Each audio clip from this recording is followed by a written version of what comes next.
Hello, everybody. Hope you're having a great Monday. My day has been pretty good. Much better than yesterday, of course. It is another manic Monday. Being so, I must bring you spooky tales, for it is Monday. And what would Monday be without them?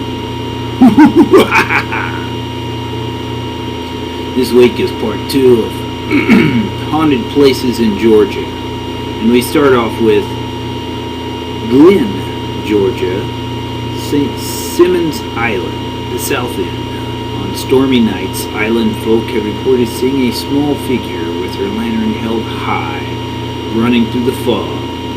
Her name is Mary the Wanderer, and she haunts the coast of St. Simon's looking for her lost love, which was killed in a hurricane. Okay, we now move to Grantsville, Georgia. The Bonnie Castle Bed and Breakfast. This renovated bed and breakfast is haunted by 2 ghosts. One of the ghosts is called Mary. She hates electricity. The second ghost is a ghost cat.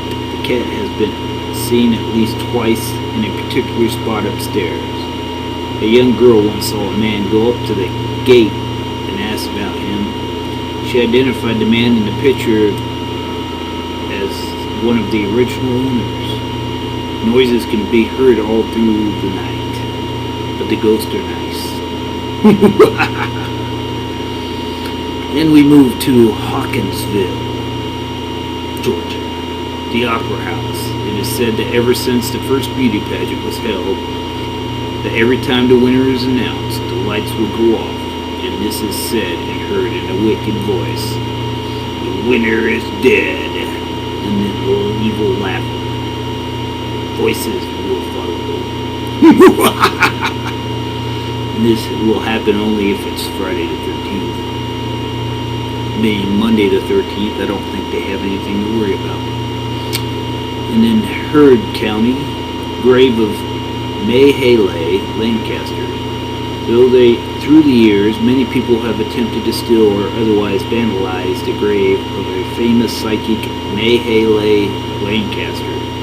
Most of those people have experienced extremely bad fortune, even death, after doing so.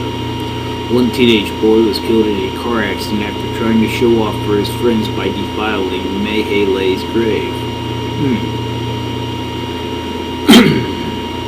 We now move on to Marietta, the witch's graveyard, an 1800s graveyard where a supposed witch is buried. Some phenomena like knocking coming from the underground and sounds like banshees crying, drums playing from nowhere, fog around the cemetery and no fog anywhere else.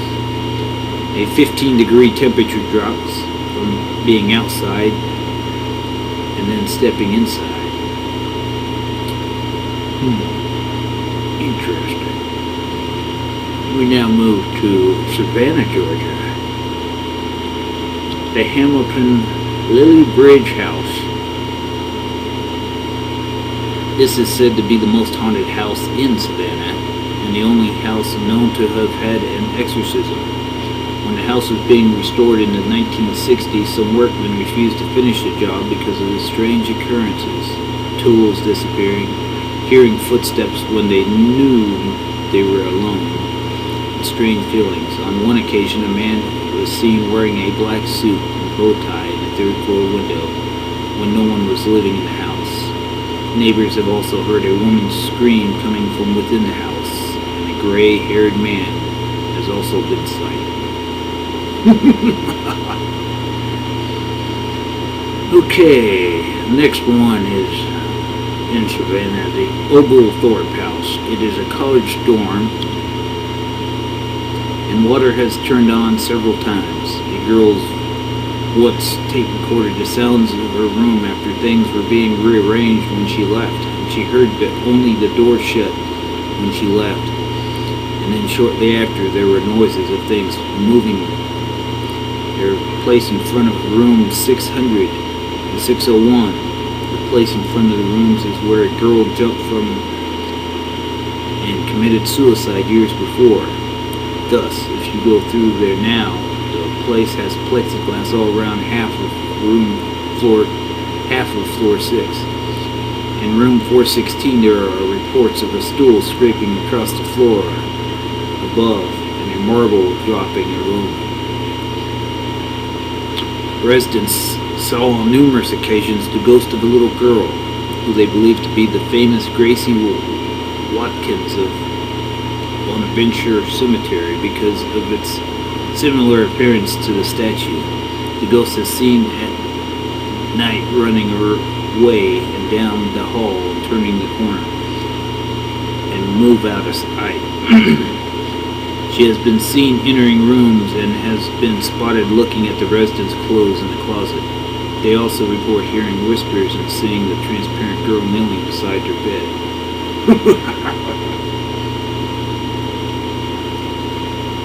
And the Savannah College of Art, the Winston House, a dorm for the Savannah College of Art and Design, which was formerly the Savannah Winston Hotel. It is located on the 231 West Boundary Street and is one of the various areas of Savannah where Civil War battles were fought. The old railroad also ran adjacent to it. At all times of day, students hear tapping on the walls, furniture moving in empty rooms, and singing girls.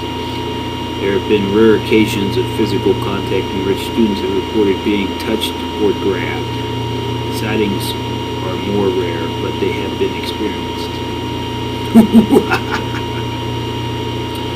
Well, I hope you enjoyed the spooky tales for this week, my friends. I believe the last 3 were the ones that my dear friend the Goddess were looking for, but if not, Goddess, let me know. I'll look a little deeper into the vault and see if I can find something. As for the rest of you, I hope you all have a spooky night. Till next week.